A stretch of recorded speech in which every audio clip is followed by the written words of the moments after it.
Oh, the end of the day. Don't know about you, Puffins, but I am poopty pooped.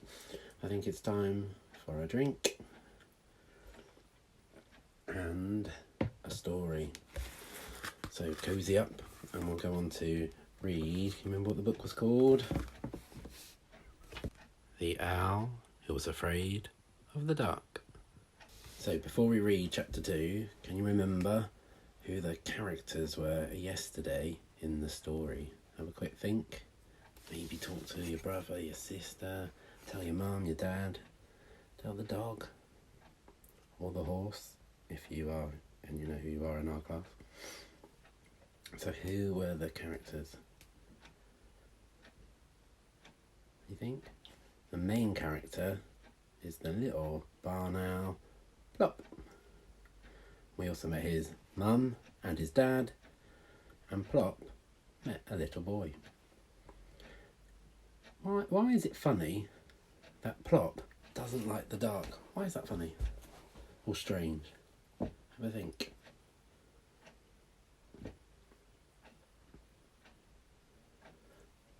It's strange because owls are usually nocturnal. Means that they do all their things at night. They go out and hunt at night. That's when they're awake. And so they can't really be scared of the dark, can they? Okay, here's another question. What was the thing that the boy taught Plop? He told him dark was what? Remember? He said that dark is exciting. Lastly, before we read the next chapter, how did the boy teach Plop and try to tell him how dark could be exciting? What did he tell him about? What did he show him? Yeah, fireworks. Go around your living room or kitchen, wherever you are, quickly and be a firework. Right. Are you ready for chapter 2?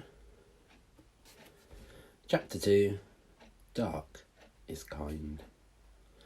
When the very last firework had faded away, Mr. Barn Owl turned to Plop. "Well, son," he said, "I'm off hunting now. Would you like to come?" Plop looked at the darkness all around them. It seemed even blacker after the bright fireworks. Not this time, thank you, Daddy. I can't see. I've got stars in my eyes." "I see," said his father. "In that case, I shall have to go by myself." He floated off into the darkness like a great white moth. There he is. Like a big, great white moth.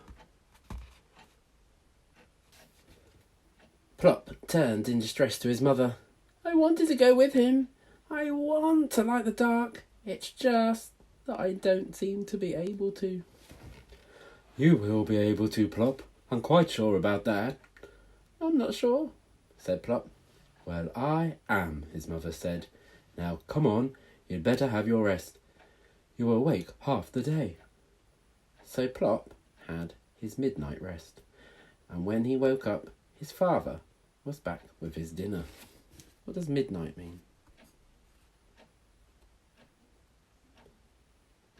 Yep, in the middle of the night. It's when the clock turns, if it's a 24-hour clock, 000, or it's 12 o'clock, like in the morning and night.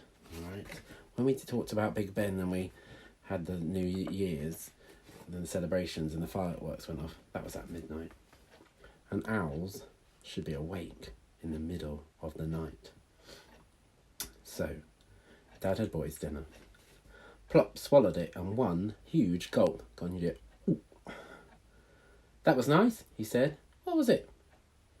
"A mouse," said Mr. Barn Owl. "I like mouse," said Plop. "What's next?" "I have no idea," said his father. "It's Mummy's turn now. You'll have to wait and see till she gets back." Plop was always hungry, and his mother and father were kept very busy bringing him food all night long. When daylight came, they were very tired and just wanted to go to sleep. Oh, sorry. Bedtime, Plop, said Mrs. Barn Owl. I don't want to go to bed, said Plop. I want to be a day bird. Well, I am a night bird, said his mother. And if your father and I don't get any sleep today, you won't get anything to eat tonight. Plop did not like the sound of that at all, so he drew himself up straight and tall. Can you do this? As tall as he could, and tried to go to sleep. So pretend you're at Barn Owl on your perch. He did sleep for half the morning, but then he woke up full of beans, or perhaps it was a mouse, and he just could not go back to sleep again. He jiggled up and down on the branch where his poor parents were trying to roost. Is this what they're like in your house, Mummy and Daddy? Do yours do this? I bet you do. He practiced standing on one leg. Go on, you do that. Be the owl. One leg. And this bit. And taking off. And landing. And other important things that a little owl has to learn to do. I see you trying. And jump off your branch. Then he thought he would try out his voice. Uh-oh. He tried to make a real grown-up barn owl noise. Can you help me with this? We've got to go. Eek! He screeched. Now really loudly, come on. Eek! It sounded like the noise a cat makes if you accidentally tread upon its tail. Plop was very pleased with it. Mrs. Barn Owl was not. She half opened one bleary eye. Plop, dear, she said, wouldn't you like to go down into the world again and find out some more about the dark? Now, said Plop. Now, said his mother. Don't you want to hear my screech first?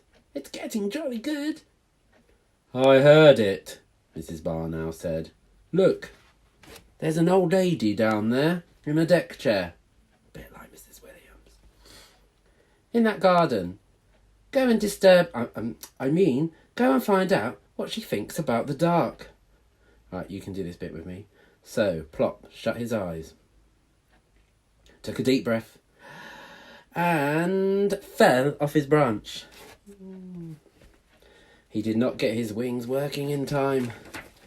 He fell faster and faster and faster and finally plunged at the old lady's feet with an earth-shaking thump. Do you want to see the old lady?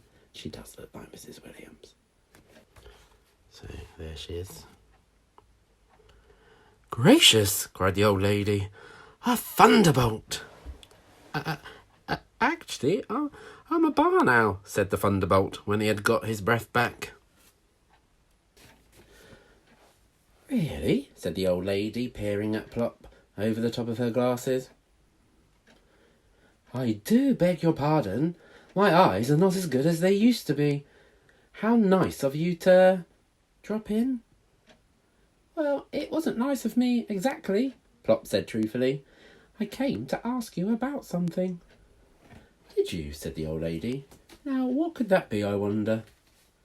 I wanted to ask you about the dark. You see, I'm a bit afraid of it. And that's rather awkward for an owl. We're supposed to be night birds. That's a problem, said the old lady. Have you tried carrots? What?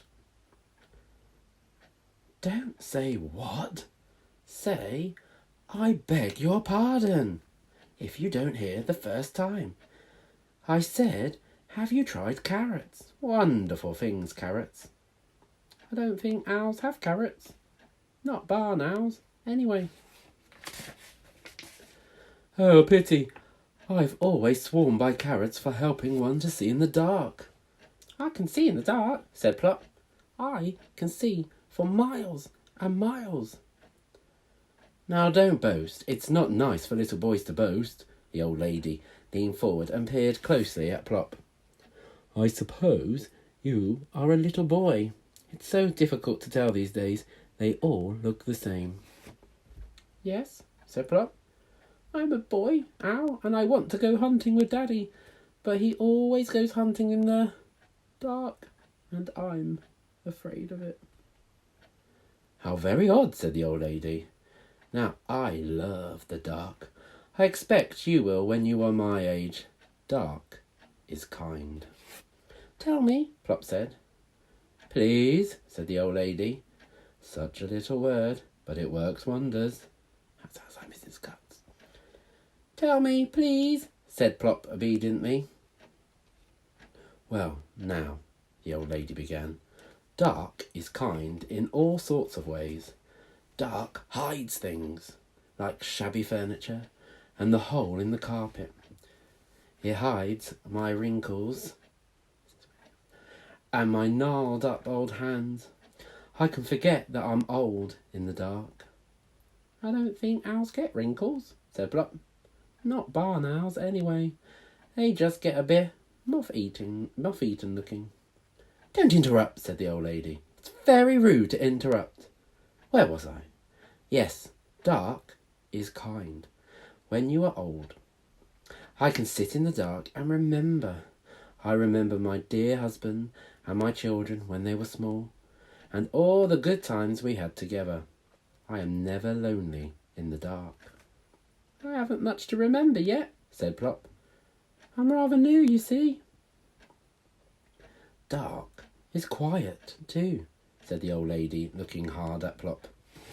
"Dark is restful, unlike a little owl I know." "Me?" said Plop. "You," said the old lady. "When I was a little girl, children were seen, but not heard." It's definitely Mrs. Williams. "I'm not children," said Plop. "I'm a barn owl." "Same thing," said the old lady. "You remind me very much of my son William, when he was about 4. He had the same knackady knees." Go on, do your knackady knees. "Are my knees knackady?" asked Plop, squinting downwards. "I can't see them. My tummy gets in the way." "Very," said the old lady, "but I expect they'll straighten out in time. William's did. Now, I'm going indoors to have a little rest." Plop was surprised. "I thought it was only owls who slept in the daytime," he said. "Are you a night bird too?" The old lady smiled. "No, just an old bird. Just an old bird. A very tired old bird." "Goodbye then. I'll go now," said Plop. "Thank you for telling me about the dark." He fluttered up to the old lady's shoulder and nibbled her ear gently. The old lady was enchanted. "An owl kiss?" she said. "How very kind." Plop jumped down again and bobbed his funny little bow. Bow to the lady. "Such charming manners," said the old lady. Then, this is your bit again, Plop took a little run, spread his wings, and flew up to the landing branch.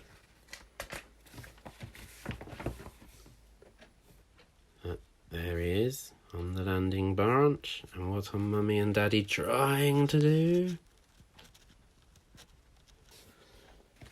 "Well," said his mother, "the old lady says dark is kind." "And what do you think, Plop?" "I still do not like it at all." "Do you think my knees are knackety?" "Of course," said his mother. "All little barn owls have knackety knees." "Oh, good," said Plop. "And what do you think the old lady said?" "She said children should be seen but not heard." Mr. Barn Owl opened one sleepy eye. "Hear, hear," he said. That's the end of the chapter. Right, I shall see you Thursday. So you've got all day tomorrow to catch up on any videos and use some of the links that are on the Facebook page that your mum and dad can have a look at, alright? Be good, stay safe. See you later. Bye.